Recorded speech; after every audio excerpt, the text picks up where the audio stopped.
ચલો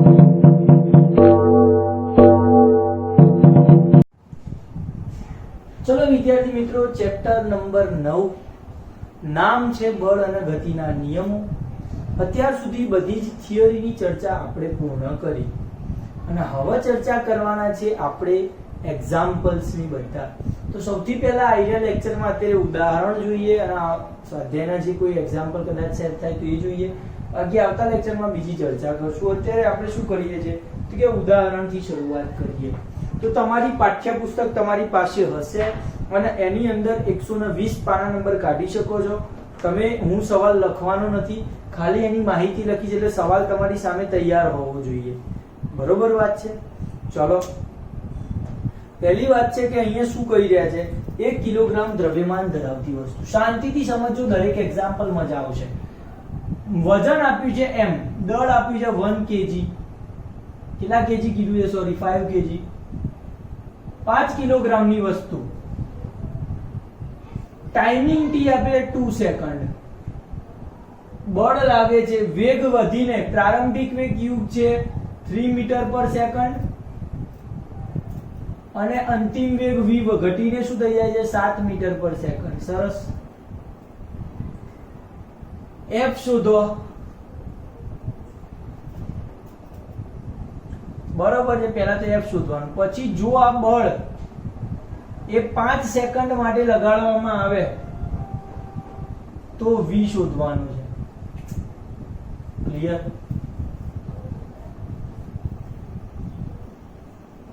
ચલો શરૂઆત કરીએ આ ક્વેશ્ચન.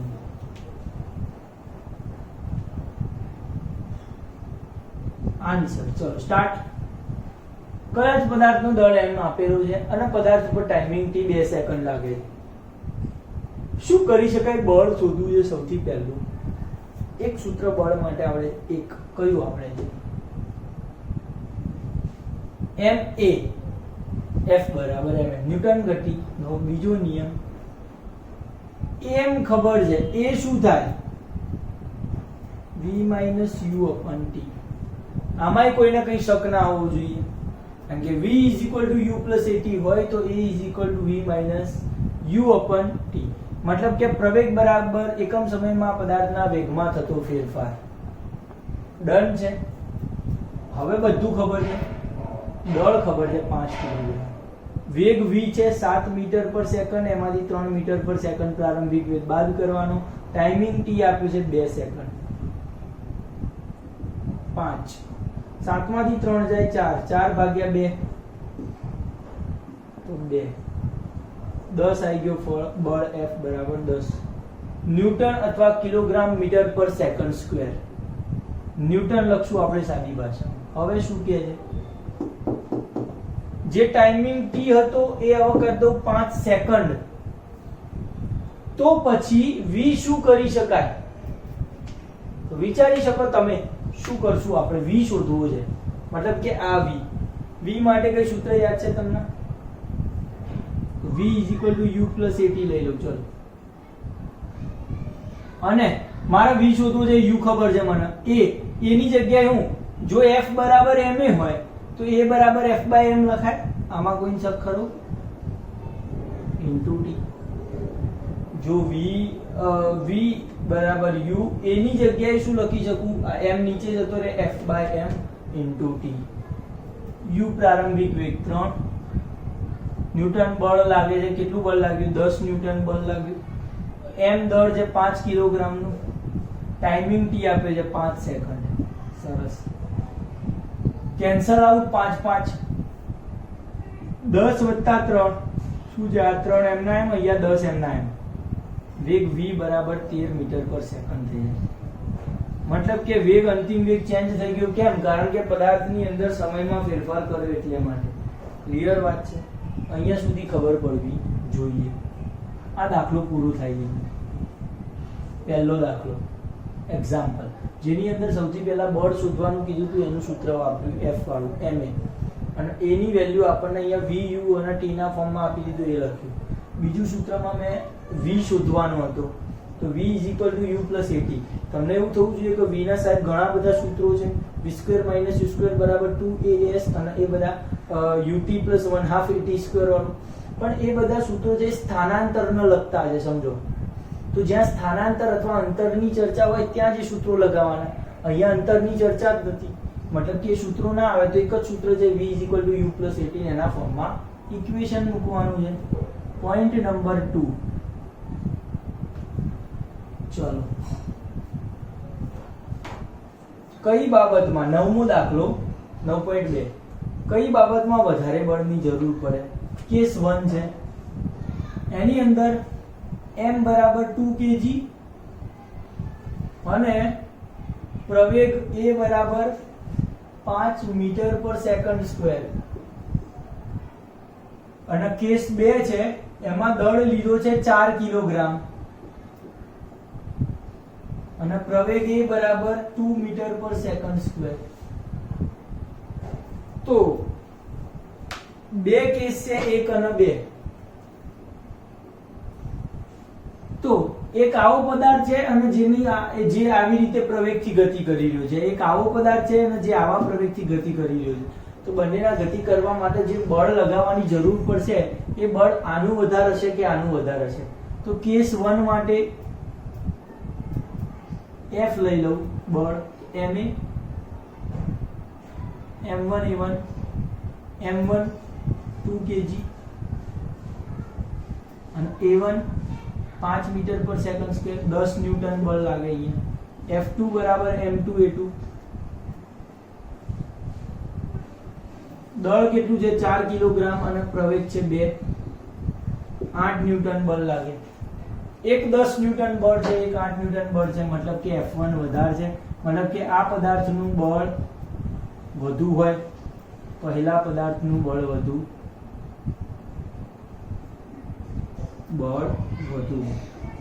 ધ્યાન રાખજો, જેવું ચેપ્ટર પતશે એવું એક્ઝામ આવશે, જેવું ચેપ્ટર પતશે એવી એક્ઝામ આવશે અને એક પણ બેઠો દાખલો નહીં પૂછું. લોજિક આ જ હશે, રકમો બધાના આંકડા બદલી નાખીશ, બરોબર છે? એટલે ધ્યાન રાખજો, ગોખતા નહીં દાખલાઓ. આગળ જતા રહીએ ક્વેશ્ચન નંબર 3 ઉપર.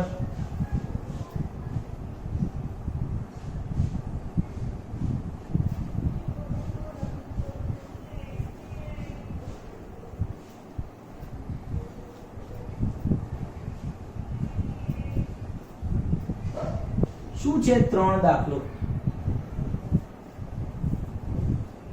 3 દાખલો સમજો. ત્રીજો દાખલો, 108 કિલોમીટર/અવર ના વેગથી ગતિ કરતી કાર, વેગ આપે છે 108 કિલોમીટર/અવર, સ્થિર થાય તો અંતિમ વેગ 0 થઈ જશે.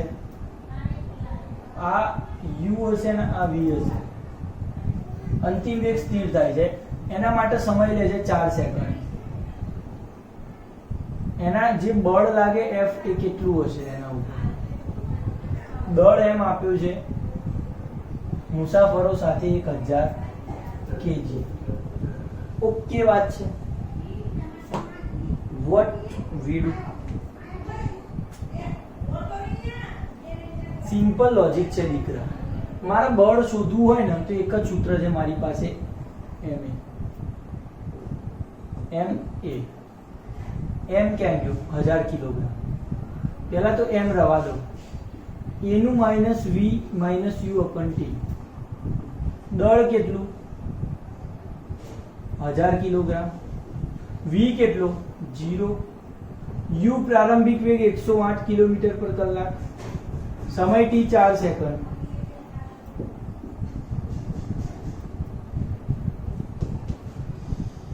અહીંયા આવશે -108 / 4. સરસ.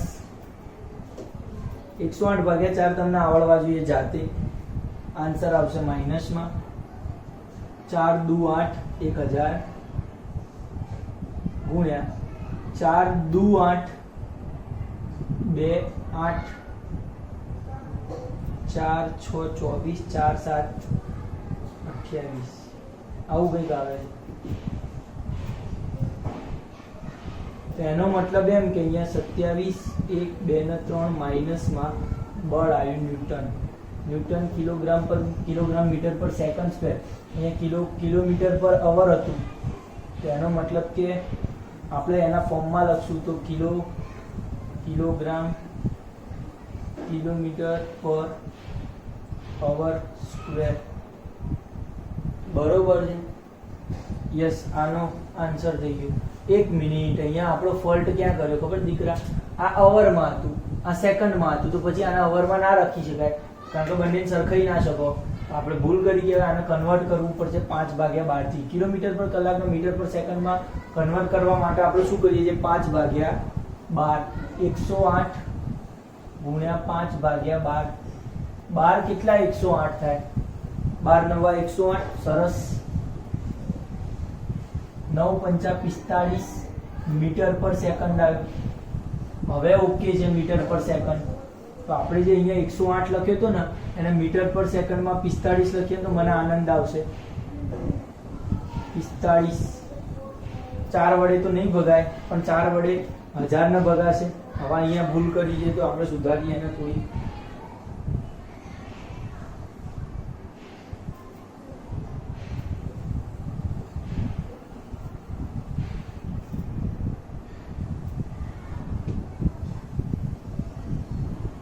પાંચ ભાગ્યા 12 કે 5/18 દુ 36. 18 આવે નહીં?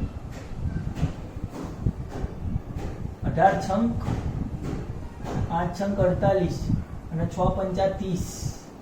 30 આન્સર આવવો જોઈએ અહીંયા. ઓકે, એ સુધાર દેજો. હવે આપણો અહીંયા આન્સરમાં ફેરફાર થશે. એટલે આ ભૂલ મને મજા આવી ગઈ કરવાની. ગુણ્યા અહીંયા -30/4. મતલબ એમ કે અહીંયા 30 વડે 4 વડે ભાગશું આપણે તો થઈ જશે 250 ગુણ ભાગાકાર 1000/4 250 ગુણ્યા 30 અને પણ માઇનસમાં 25 તરી 75 માઇનસમાં પાછળ 00 ન્યૂટન. બરોબર વાત છે. 7500 એવું કંઈક આન્સર આવવો જોઈએ ન્યૂટનમાં, કિલોગ્રામ મીટર પર સેકન્ડ સ્ક્વેર. અથવા તો શું લખી શકો ન્યૂટનની જગ્યાએ? કિલોગ્રામ મીટર પર સેકન્ડ સ્ક્વેર. હવે વેલિડ મતલબ કે આ બિલકુલ ધ્યાનમાં રાખવાની બાબત કે અહીંયા કલાક હતું અને અહીંયા સેકન્ડ હતું, તો સાલું અલગ અલગ તો ચાલે નહીં કલાક ને સેકન્ડ. તો એનો મતલબ કે આને સેકન્ડમાં ફેરવવા હોય આ તો શું કન્વર્ટ કર્યું મેં? મીટર પર સેકન્ડ. બે ભેગું કન્વર્ટ થાય. કિલોગ્રામ પર કલાક થાય કાં તો મીટર પર સેકન્ડ. તો મેં મીટર પર સેકન્ડમાં પહેલા કન્વર્ટ કર્યા. પછી મારો હવે પ્રારંભિક વેગ મારો 30 થઈ ગયો, અંતિમ વેગ 0, પ્રારંભિક 30 અને સૂત્રમાં કિંમત મૂકીને આન્સર લાયા. એટલે આ કેલ્ક્યુલેશનમાં ક્યારેય ભૂલ ના થવી જોઈએ, બહુ જ ધ્યાન રાખજો. ચલો ચોથી ક્વેશ્ચન નંબર 4 શું છે કે 4 ન્યૂટનનું એક બળ કોઈ દ્રવ્યમાન m1 ને કોઈ દ્રવ્યમાન m1 લઈ લો, એના બળ F બરાબર લઈ લો 4 ન્યૂટન અને પ્રવેગ A બરાબર લઈ લો 10 મીટર પર સેકન્ડ સ્ક્વેર. કોઈ બીજું લઈ લો m2, એના ઉપર દળ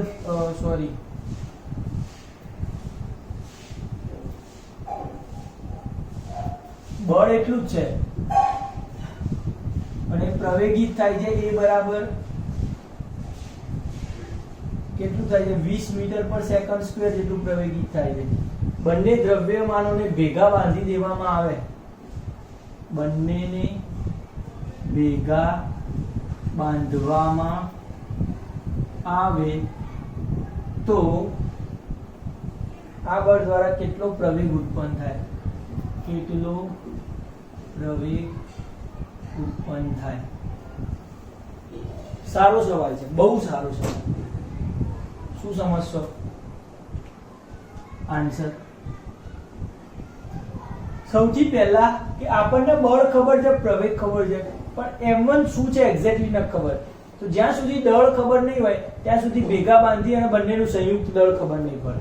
આપણે પહેલા m1 શોધીએ તો આપણને ખબર છે કે F બરાબર ma હોય તો આપણે m ન કરતા બનાવીએ તો એ શું થાય? F by a થઈ જાય. m1 બરાબર F1 by a1.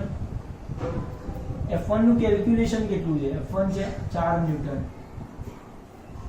અને આ છે 10 મીટર પર સેકન્ડ સ્ક્વેર. 0.4 અને દળ છે એટલે કિલોગ્રામ રાખવું. બીજું શું છે m2 શોધવાનું. F/A2 4 ન્યૂટન બળ અને A2 છે 20 મીટર પર સેકન્ડ. 20 ભાગ્યા 4 1/5 0.2 કિલોગ્રામ. પડે ખબર? 0.2 કિલોગ્રામ. 2 જાય 2 ભાગ્યા 10 0.2 કિલોગ્રામ. તો આ થઈ ગયા બળ m1. m2 આવ્યું 0.2, m1 આવ્યું 0. સંયુક્ત દળ કેટલું થાય? કારણ કે બંનેને ભેગા બાંધવાના છે. ભેગા બાંધો દળ ભેગું થઈ જશે. m1 + m2 0.4 + 0.2 0.6 કિલોગ્રામ દળ થઈ ગયું. ચલો આટલું દળ થઈ ગયું છે. એના પછી એનો પ્રવેગ શોધવાનો છે. ઓલરેડી બળ તો 4 ન્યૂટન જ છે. આટલા જ બળ માટે એવું કીધું છે રકમમાં. તો હવે શું શોધશું? તો કે F બરાબર m એ ખબર છે. એ આપણે શોધવાનું છે. તો F/m 4 ન્યૂટન બળ અને એના દ્વારા કુલ 0.6 જેટલું દળ લાગ્યું છે. એનો મતલબ કે 10 ઉપર લાવી દઉં તો ઉપર 40 ને નીચે 6 થઈ જાય. 10 વડે ગુણું 10 વડે ભાગું. 10 વડે ગુણ્યા તો અહીંયા 40 થઈ ગયા. અહીંયા 10 વડે ગુણ્યા તો 6 થઈ ગયા. 6 35 6 36 એટલે 6.406 જેવો આન્સર આવશે. અને બી પ્રવેગ એટલે મીટર પર સેકન્ડ સ્ક્વેર. 6.6 મીટર પર સેકન્ડ સ્ક્વેર પ્રવેગ ઉત્પન્ન થશે. ઓકે વાત છે. તો સૌથી પહેલા આપણે m1 અને m2 નતું ખબર તો શોધ્યા. પછી સંયુક્ત ભેગા બાંધ્યા એટલે સંયુક્ત દળ શોધ્યું અને એનો પ્રવેગ શોધવાનો છે. એ આપણને f તો ખબર છે 4, કારણ કે તેમાં લખ્યું છે કે એટલા જ દળ માટે એટલા જ બળ માટે કેટલો પ્રવેગ ઉત્પન્ન થાય. તો આપણે એ રીતે લખી શકાય. ખ્યાલ આવી ગયો છે તમને?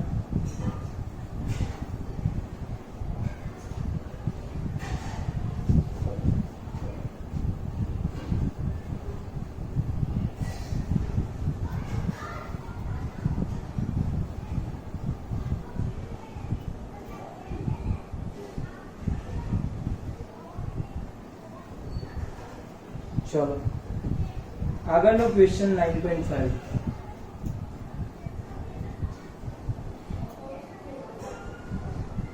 પાંચમો દાખલો. લાંબા ટેબલ પર દળ આપ્યું છે m બરાબર 20 ગ્રામ. વેગ વિરુદ્ધ સમયનો આલેખ. અહીંયા વેગ છે, અહીંયા સમય છે. અહીંયા એક્ઝેક્ટલી પોઈન્ટ આપ્યું છે 10 સમય જાય છે અને અહીંયા પોઈન્ટ આપ્યું છે 20. જ્યારે વેગ 20 હોય 0 થી 20 થાય છે અને ટાઈમ 0 થી 10 થઈ ગયો છે. તો દળાને સ્થિર સ્થિતિમાં લાવવા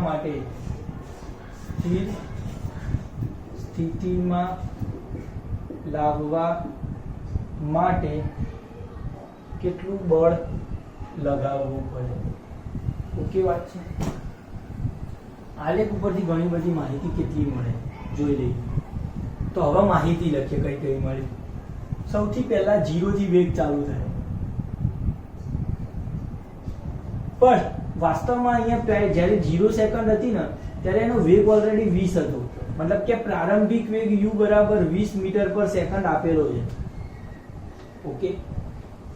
પછી એને સ્થિર સ્થિતિમાં લાવવામાં આવે છે. મતલબ કે કોઈ ગતિ કરતા પદાર્થને સ્થિર કરવામાં આવે છે તો એનો અંતિમ વેગ તો 0 થઈ જાય.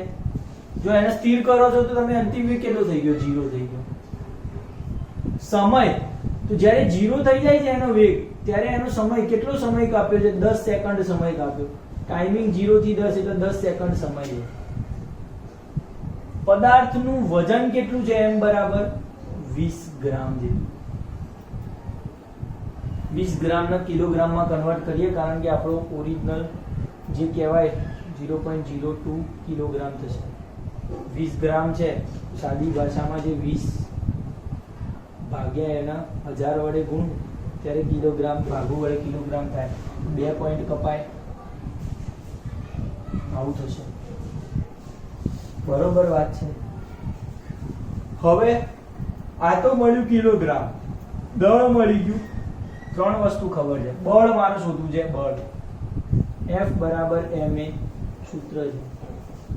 એની જગ્યાએ v - u/t સૂત્ર છે. m દળ કેટલું લાગ્યું છે કે 0.02 કિલોગ્રામ. વેગ v, અંતિમ વેગ 0 છે, પ્રારંભિક વેગ 20 છે અને ટાઈમિંગ t બરાબર 10 સેકન્ડ. હમણાં જ આવું આવ્યો તો દાખલો. તો વાસ્તવમાં આ તો 0.02 અને અહીંયા માઇનસમાં 20 ભાગ્યા 10. 0 - 20 તો -20. 0 0 ઉડાઈ ગયા. -2 ગુણ્યા 0.02 તો 0.04 માઇનસમાં અને આવ્યું છે બળ એટલે કે ન્યૂટન. -0.04 ન્યૂટન બળ લાગે છે. ધેટ મીન્સ અહીંયા હું લખતો નથી પણ વાત કરું છું કે કોઈ પદાર્થ ઉપર અહીંયા લખું છું. પદાર્થ પર 0.04 ન્યૂટન બળ લગાડવું જોઈએ અને ઋણ ચિહ્ન દર્શાવે છે. ઋણ ચિહ્ન દર્શાવે છે કે બળ વિરુદ્ધ દિશામાં લાગે છે.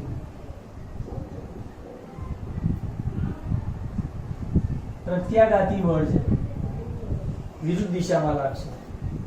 બીજી એ ચર્ચા શું કરીએ તો કે આગળનો એક દાખલો આવ્યો એમાં આપણને બળ શૂન્ય મળ્યું હતું. તેની અંદર આ વાક્ય તમારે લખવું જોઈએ. હું લખવાનું ભૂલી ગયો છું કે ઋણ ચિહ્ન આવે છે તેથી બળ ક્યાં લાગશે? વિરુદ્ધ દિશામાં લાગશે. ઓકે વાત છે. Question number next.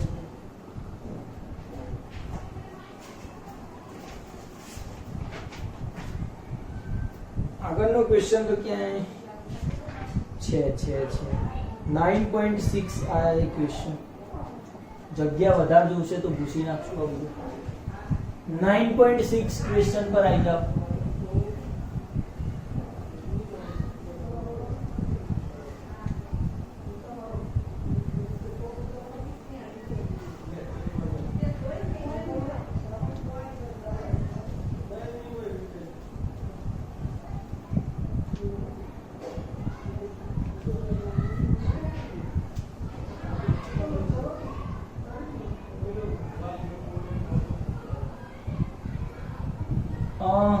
ગ્રામ દળ m બરાબર શું છે? 20 ગ્રામ. ફરતી 20 ગ્રામ આવ્યું આ તો. અચ્છા ગોળી છે 20 ગ્રામની ગોળી, મતલબ કે પિસ્તોલની જે કારતૂસ આવે m1. બીજું દળ છે કંઈક m2 અને એ છે પિસ્તોલ દ્વારા પિસ્તોલનું દળ 2 કિલોગ્રામ. પિસ્તોલ મતલબ કે આના ગ્રામમાં ફેરવવું હોય તો 0.02 kg લખી શકે દળ. અહીંયા પિસ્તોલ દ્વારા વેગ આપ્યો છે v 150 મીટર પર સેકન્ડ. તો પિસ્તોલના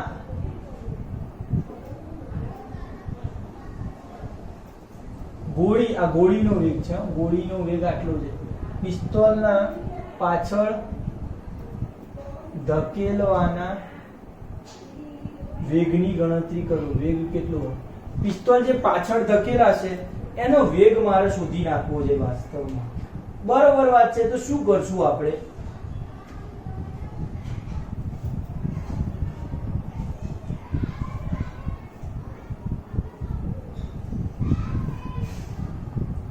તમને પહેલા તો કોઈ બે દળ આપ્યા છે. ન્યૂટન ગતિના ત્રીજા નિયમની ચર્ચા થઈ રહી એવું તમને જરાય લાગતું નથી. કારણ કે સમજો એક પિસ્તોલ છે, ગોળી આમ જઈ રહી છે 150 મીટર પર સેકન્ડના વેગથી. તો પછી પિસ્તોલ ઉપર જે પાછળ ધકેલવાનો જે વેગ હશે એ કેટલો લાગશે? મતલબ કે જેટલું બળ આગળના પદાર્થ દ્વારા લગાડવામાં આવે છે એટલું જ અને વિરુદ્ધ દિશામાં બળ પાછળના પણ લાગે છે. મતલબ કે ગોળી દ્વારા પિસ્તોલને લાગતું બળ અને પિસ્તોલ દ્વારા ગોળીનું લાગતું બળ સમાન મૂલ્યનું વિરુદ્ધ દિશામાં હશે ન્યૂટન ગતિના ત્રીજા નિયમનો. તો બંનેનો વેગમાન ગણીએ આપણે. બરોબર છે. અને બંનેના વેગમાનને સરખાઈએ. કારણ કે પદાર્થનું દળ સરખું હોય, મતલબ કે એકબીજા ઉપર લાગતું બળ સમાન હોય તો એના વેગમાન પણ રિલેટેડ હોવા જોઈએ એકબીજા. વેગમાનની ચર્ચા કરો. સમયની વાત આપેલી નથી એટલે બળની ચર્ચા નહીં કરીએ આપણે. વેગમાન સંરક્ષણના નિયમ પ્રમાણે શું છે તો કે ગોળી છૂટવાના પહેલાનું દળ અને ગોળી છૂટ્યા પછીનું દળ, પછીનું વેગમાન, પહેલાનું વેગમાન અને પછીનું વેગમાન સમાન થાય. અને વેગમાન સંરક્ષણનો નિયમ એમ કહે છે, ધારો કે ગોળી છૂટ્યા પહેલાનું વેગમાન શોધી નાખીએ આપણે પહેલા. તો શું થશે તો કે mv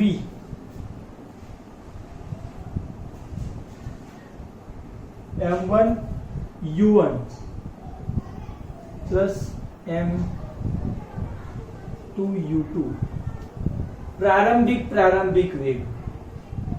મતલબ કે પહેલું જે છે એ ગોળીનું વેગમાન છે અને બીજું છે પિસ્તોલનું વેગમાન.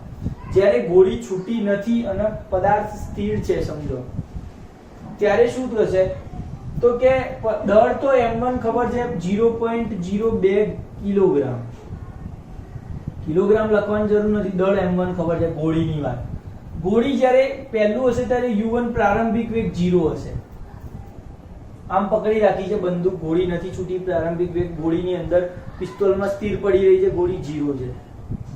m2 દળ કંઈક હશે 2 કિલોગ્રામ અને બંદૂક પકડી રાખી છે અને ગોળી છૂટ્યા પહેલાનો છે તો એનો પણ બંદૂકનો, આ બંદૂકનો છે, પિસ્તોલનો નું વેગમાન અને આ છે ગોળીનું વેગમાન, બંનેનો સરવાળો કર્યું છે.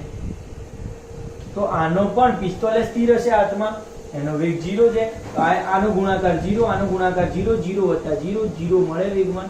ગોળી છૂટ્યા પહેલાનું વેગમાન મળી ગયું 0. હવે આપણે લઈએ ગોળી છૂટ્યા પછીનું વેગમાન. ગોળી છૂટ્યા પછીનું વેગમાન કેટલું હશે તો ધારો કે m1 v1 m2 v2 ગોળી છૂટ્યા પછીનું વેગમાન. દળ ખબર છે 0.02 ગ્રામ કિલોગ્રામ. ગોળીનો વેગ ખબર પડી 150 મીટર પર સેકન્ડ. m2 v2 કેટલું થશે મતલબ કે દળ છે બીજાનું 2 કિલોગ્રામ અને બંદૂકનો વેગ તો v મારે શોધવો છે, એને હું v કહી દઉં. તો કેલ્ક્યુલેશન કરવામાં આવે આના પરિણામ નંબર 1 કીધું છે. પેલાનું શું થશે તો કે 0.02 છે એને હું 2/100 લખી શકું અને ગુણાકારમાં 150 છે વત્તા પેલું છે 2v 2 into v. આ વાસ્તવમાં ઉપરનો ગુણાકાર 15 દુ 30, 150 દુ 300, 300/100 તો 3 આવે, 3 વત્તા 2v, પરિણામ નંબર 2. આ છે અંતિમ વેગમાન. હવે વેગમાન સંરક્ષણના નિયમ પ્રમાણે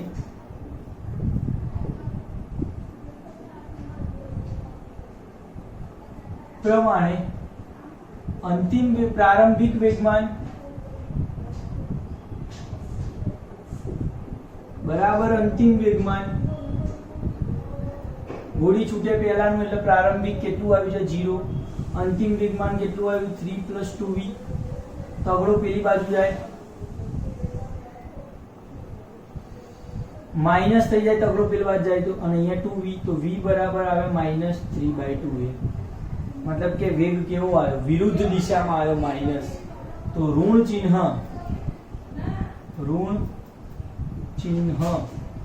વિરુદ્ધ દિશામાં વેગ દર્શાવે છે,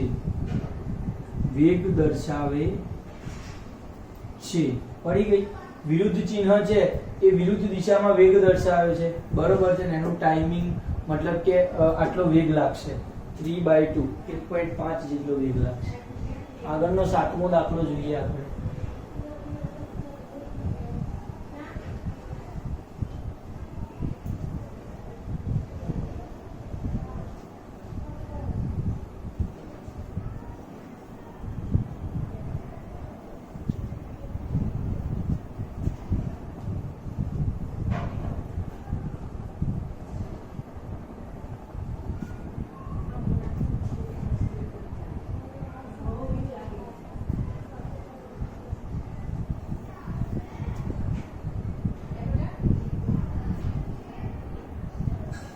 દળ આપેલું છે 9.7 દાખલામાં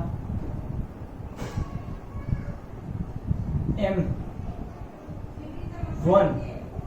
40 કિલોગ્રામ દ્રવ્યમાન ધરાવતી એક છોકરી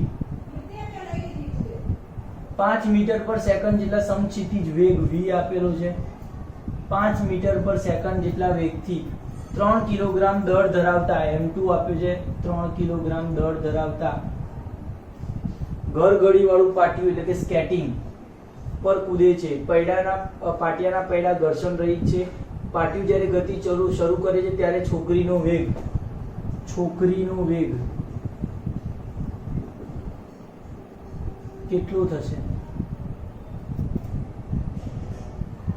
અને સમક્ષિતિજ દિશામાં કોઈ અસંતુલિત બળ લાગતું ફરીથી વેગમાન સંરક્ષણનો નિયમ છે અહીંયા આપણને છોકરીનો વેગ 5 મીટર પર સેકન્ડ સ્ક્વેર શોનો વેગ આપ્યો છે છોકરીનો પ્રારંભિક વેગ આપ્યો છે v1 મતલબ કે એના u કહી દો v1 ને u પ્રારંભિક વેગ તો આ વેગ v જે છે એ શોધવાનો છે માં ઓકે ખબર પડી રહી ધારો કે છોકરી જે સ્કેટિંગ ઉપર કૂદે છે એ પહેલાનું પ્રારંભિક વેગમાન શું થશે પ્રારંભિક વેગમાન m1 u1 m2 u2 આ છે છોકરીનું આ છે સ્કેટિંગનું છોકરીનું દળ કેટલું છે 40 કિલોગ્રામ છોકરી કઈ વેગથી ગતિ કરી રહી છે તમને શું લાગે છે હા પાડો છોકરી કયા વેગથી ગતિ કરી રહી છે 5 મીટર પર સેકન્ડના દળ m2 સ્કેટિંગનું દળ 3 કિલોગ્રામ પ્રારંભિક વખતે સ્કેટિંગ તો સ્થિર હતું ને છોકરી કૂદીને ઉપર પડી ગઈ તો સ્કેટિંગનું પ્રારંભિક વેગ તો 0 હશે તો u2 0 લીધો તો અહીંયા શું થશે 4 પંચા 20 200 વત્તા 3 ગુણ્યા 0 0 200 આવે છે પ્રારંભિક વેગમાન આવ્યું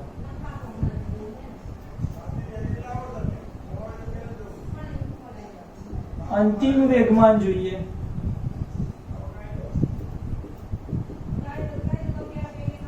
m2 v2 m1 v1 m2 v2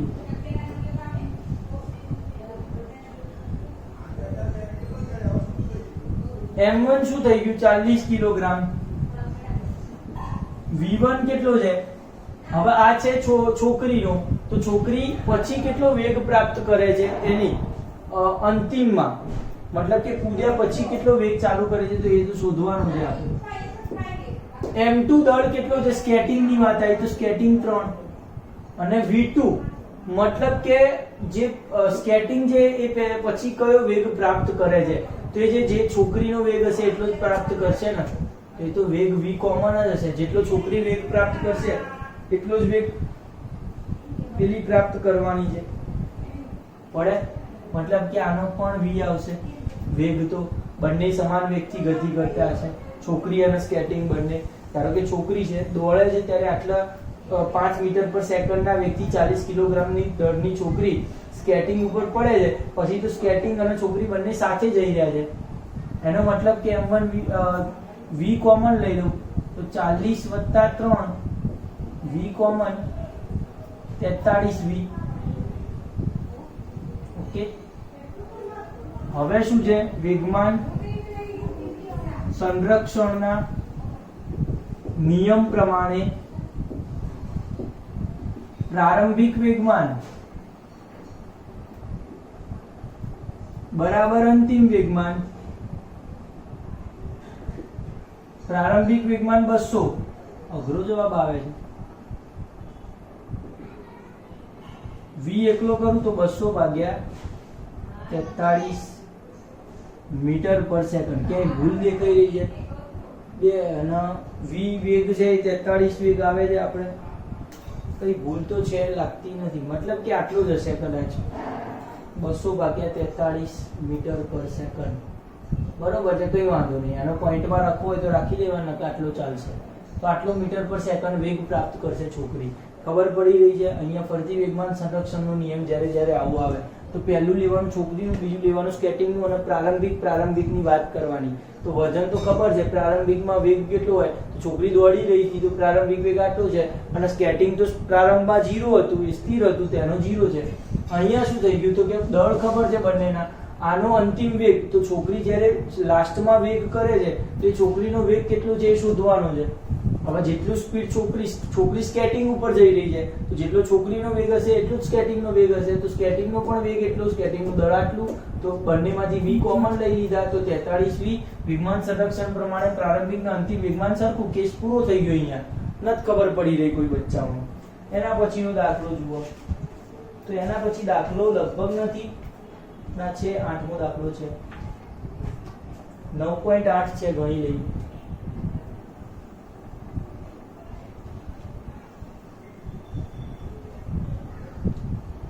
અને ધ્યાન રાખજો, વેગમાન સંરક્ષણના દાખલા પૂછાય એવા છે, ઇમ્પોર્ટન્ટ છે, ખાસ ધ્યાન રાખવાનું, કામ લગેગી. હોકીની પ્રતિસ્પર્ધી ધ્યાનચંદ આવી ગયો છે.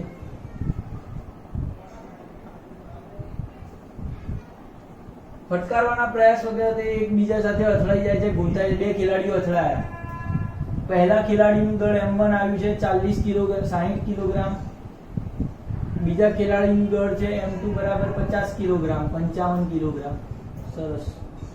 પહેલો ખેલાડી છે એનો વેગ v1 આવ્યો, u આવ્યો છે, પ્રારંભિક વેગ u ગણો 5 મીટર પર સેકન્ડ.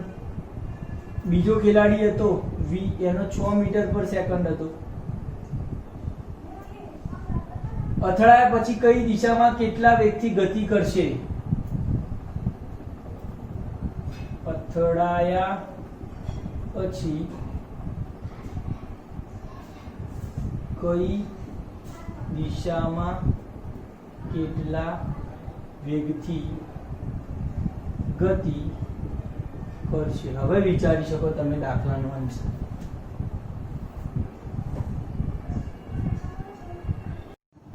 ચલો, અથડામણ પછીની ચર્ચા થઈ રહી છે અહીંયા આન્સરમાં. સૌથી પહેલા શું છે, પ્રારંભિક વેગમાન લઈશું ને અંતિમ વેગમાન લઈશું. અહીંયા તમે ચોપડીમાં જોઈ શકો છો કે એક ખેલાડી, સમજો કે અહીંયા એક ખેલાડી હવે અથડાય તો કેવી રીતે અથડાય? ધ્યાન રાખજો, આ ક્વેશ્ચનનો કેસ કંઈક અલગ છે, બરોબર છે. સીધી ગણતરી ના કરાય, કારણ કે તમને ચોપડીમાં આપી છે આકૃતિ સહિત માહિતી, કે જેની અંદર આ જે ખેલાડી જે છે એ આ રીતે હોકી રમે છે અને ડાબીથી જમણી તરફ જાય છે, આમ. અને આ ખેલાડી જે છે એ જમણીથી ડાબી તરફ આવી રહ્યો છે. આ ડાબીથી જમણી અને આ જમણીથી ડાબી તરફ આવી, અને બંને અહીંયા ભેગા થઈને અથડાઈ જાય છે. સરળતા ખાતર જે ડાબીથી જમણી તરફ આવે છે એની ધન વેલ્યુ લઈએ અને આની ઋણ વેલ્યુ લઈએ, કારણ કે દિશા, મેઇન દિશા આમ જેવું સમજીએ તો આ વિરુદ્ધ દિશામાં આવી રહ્યો છે બીજો પદાર્થ.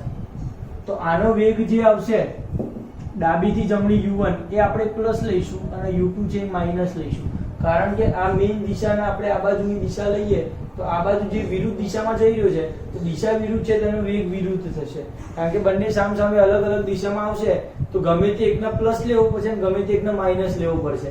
પડી રહી છે ખબર? તો આપણે સરળતા ખાતર આયુ લઈ લઈએ, બરોબર છે. તમે ધારો કે આને મેઇન દિશા લઈ લો ડાબીથી જમણી અને આને માઇનસ કરો તો આને પ્લસ કરવું પડે, સેમ વે છે, તો એ પ્રમાણે તમારે આન્સર લખવો પડે. તમે જેવું લો છો એવું તમારે આન્સર લખવાનો. તમે આના પ્લસ લો છો અને આના માઇનસ, તો એ પ્રમાણે હું લખીશ, બરોબર છે. પેલાના માઇનસ, આના પ્લસ ને આના માઇનસ તરીકે લેવું હોય તોય છૂટી છે, કારણ કે કશું આપ્યું નથી. હવે પ્રારંભિક વેગમાન કેટલું થશે વિચારી લો. m1 u1 m2 u2. દળ છે પહેલાનું 60 અને પહેલાનો વેગ છે 5. બીજાનું દળ છે 55 અને એનો વેગ છે -6. આ થશે 5 અંક 30 300. અહીંયા પ્લસ માઇનસ માઇનસ ગુણાકાર 55 છંક 5 અંક 30 નો તગડો અને 30 ને 33 330, મતલબ કે -30 કિલોગ્રામ મીટર પર સેકન્ડ જેટલું વેગમાન આવે છે પ્રારંભિક. પરિણામ નંબર 1. અંતિમ વેગમાન કેટલું આવશે? તો કે m1 v1 m2 v2. m1 જે દળ છે પદાર્થનો જે 60 અને એનો વેગ, તો અથડામણ પછી કઈ દિશામાં બંને કેટલા વેગથી જશે, તો કે આનો વેગ v લઈ લઉં, આટલા v વેગથી જશે એવું સમજી લો. m2 નો દળ 55 છે, આ પણ એક જ વેગથી બંને સરખા જ હંગાતે જ જવાના છે, પરિણામી વેગ છે, તો બંનેનો પરિણામી વેગ v લઈ લઉં અત્યારે. તો v કોમન કાઢું તો 60 વત્તા 50 v મતલબ કે 110 v. આટલો વિદ્યુત સ્થિતિમાન અંતિમ વેગમાન આનું મળે. વેગમાન સંરક્ષણનો